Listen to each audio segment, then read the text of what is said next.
Halló og velkomin í Gröndalshús. Ég heiti Bergrún Íris og þetta vinur minn og lestrarfélagi barnanna, hann Sleipnir.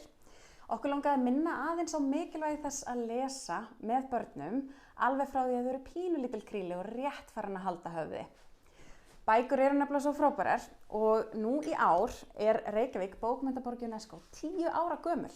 Og af því að bókmenntaborgin á stórafmæli, þá fannst okkur tilvalið að senda afmælisgjöf á öll reykvísk börn sem verða 1 árs á árinu.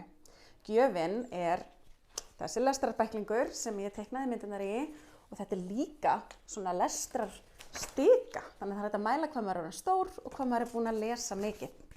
Gjöfin er líka þessi frábæra bók eftir Gerði Kristnýju og Gunnar Karlsson.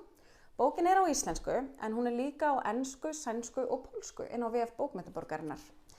Svo fylgir þetta kort þar sem hægt er að fylla út og sækja fyrsta bókasafnskortið fyrir krílið, en bókasafnskortið er að sjálfsögðu ókeypis fyrir öll börn frá fæðingu.